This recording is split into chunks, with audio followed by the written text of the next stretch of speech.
GeoBite. Welcome to GeoBite.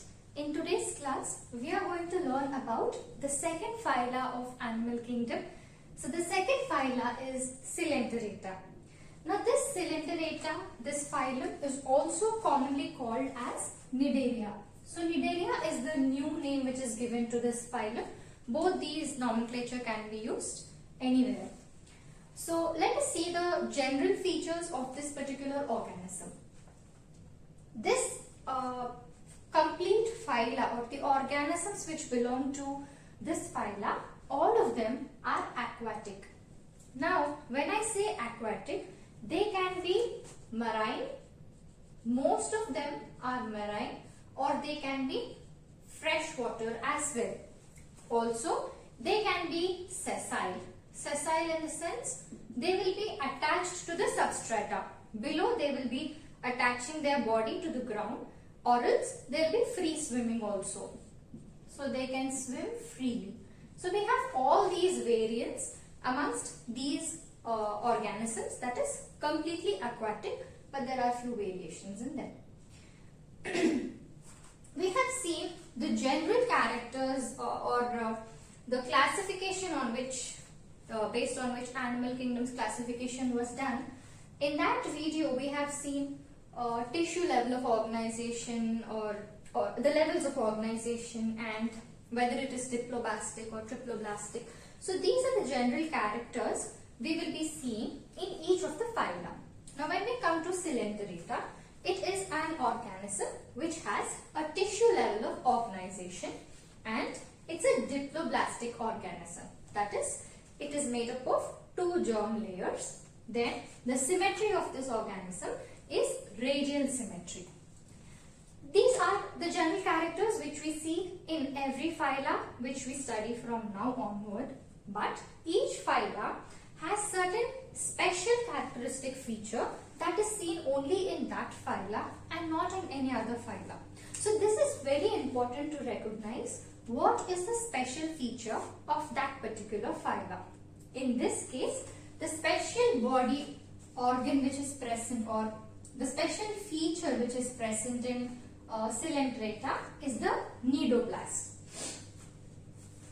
What is cnidoblast? If you see, this is the structure of Hydra.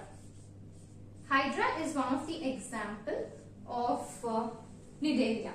What happens in Hydra? So if you see, this is the body of Hydra and these are the tentacles. Now if you see on the body and on the tentacles, there are few structures present. These are few structures present on the tentacles and body. So if you zoom them inside, this is what you see. This is nothing but structure of a cnidoblast.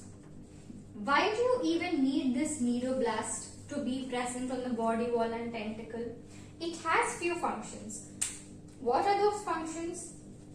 Cnidoblast is used for anchorage. As I said, some organisms are sessile. They have to be attached to the substrate like this. So if this is the substrate, it is attaching here. So even here on the body wall, you find cnidoblast for anchorage, a proper anchorage to the substratum. Then for defense and capture prey. Now how does all these functions happen, defense, capture prey and anchorage, using the cnidoblast? Cnidoblast, a specialized cell known as nematocyst. This nematocyst will help us perform all these functions. Now let's suppose cnidoblast, the organism is not in need of any food. In that case, cnidoblast will occur something like this. So this is in the presence of it doesn't want to eat, or maybe there is no danger for it. In that case, this is the cnidoblast and this is the nematocyst. This particular thing which is wound, this is the nematocyst. If suppose there is a food seen in front of the organism, or there is a danger coming and the organism has to defend itself, that is when the nematocyst shoots out. So this thread-like thing shoots out and it uses the end of it to pierce into the prey or to defend itself from the danger.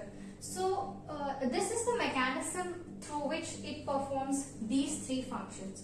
So nidoblast containing nematocyst is a very important feature of Coelenterata or Cnidaria. Then it has a body cavity. Now if you see here, the entire central part, so this is nothing but its mouth. So this is its mouth. Its mouth is usually called as hypostome. It's called as hypostome. Mouth of Coelenterata is called as hypostome, and the cavity, body cavity, the coelenteron which it has is the gastrovascular cavity.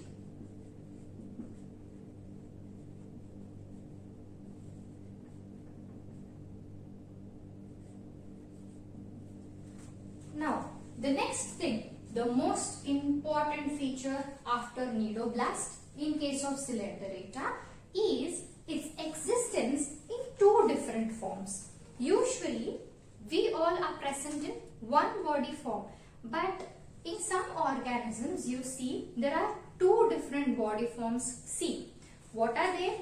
One is polyp. This is one body form. Medusa is another body form. So these body forms will be seen in only one particular organism, that is, in case of Hydra, you see Hydra in a polyp form in its entire life. Whereas in jellyfish, you see the body form is Medusa in its entire lifetime. But there are some organisms like Obelia where you see alternation of generations. That is, we see the polyp form coming after the medusae form. Medusae will be alternated by polyp form. So this cycle goes on in organisms like Obelia. But in case of Hydra and jellyfish, you see the polyp and medusae forms in their life cycle. So this is what is the polyp structure which it looks like. So polyps are majorly sessile, that is, they do not move. Alright, so this is something cylindrical in shape. And when you come to medusae, these are umbrella shaped. As you can see, this is umbrella shaped and it is free swimming. Have you ever seen the jellyfish swimming? So it's not sessile, it keeps on swimming. So this is more or less about the Coelenterata.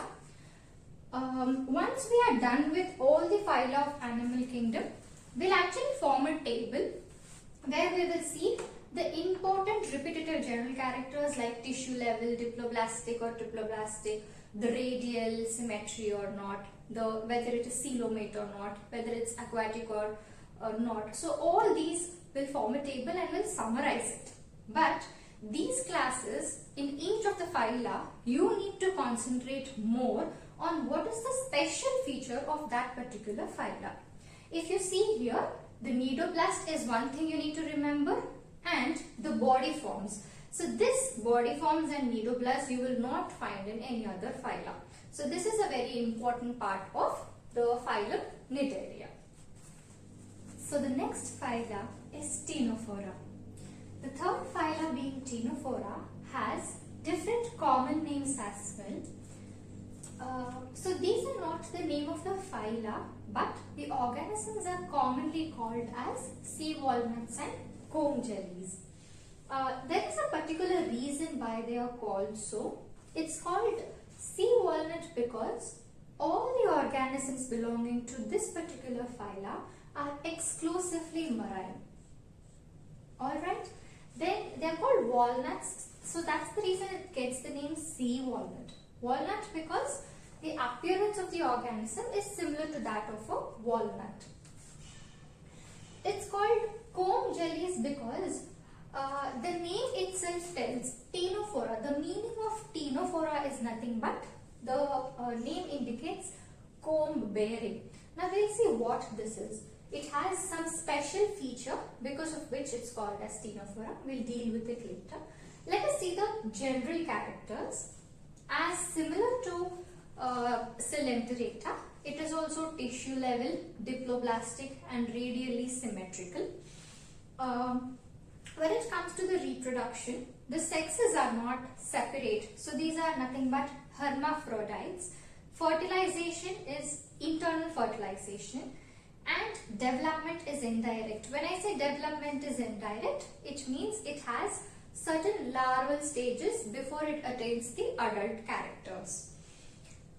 The important thing to be remembered here is the reproduction is sexual only. Until so far till here, we have seen the reproduction is asexual and sexual, but in case of Ctenophora, the reproduction is sexual only. I always keep telling each phyla has its own special features, so it's better to concentrate on the special features of that phyla. When I come to this particular phyla, the special feature is the ciliated comb plates. So there are 8 external row of ciliated comb plates. So we can see them externally. So these are external rows. There are 8 rows of ciliated. So if you see the comb plate, you will find cilia over it. So they are ciliated comb plates. One very important thing to remember here is, as we progress, the animals or organisms get more and more evolved, and Ctenophora is the largest animal to use cilia for its locomotion. Now these cilia, we have started seeing them right from microscopic organisms like bacteria, fungi, we have seen in poriferans too. But I think Ctenophora forms the largest animal which relies on cilia for its locomotion. This we will be finding cilia in higher organisms also, but the purpose being different. Here it's exclusively for the locomotion of the animal. So that is about the ciliated comb plates. And this is the first important special feature of this particular organism. The second feature is bioluminescence. So this organism exhibits or emits light. So we can see this property of Ctenophora is because of the photocells present in it. So Ctenophorans have the special cells called photocells which give it a property of bioluminescence. So this is more or less about the phylum Ctenophora.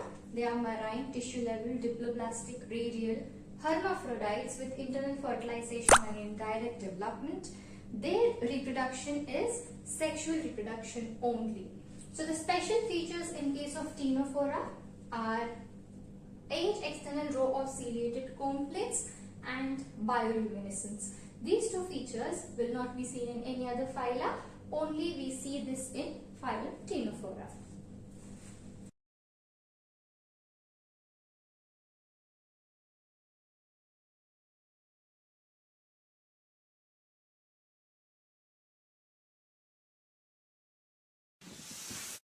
Geobite.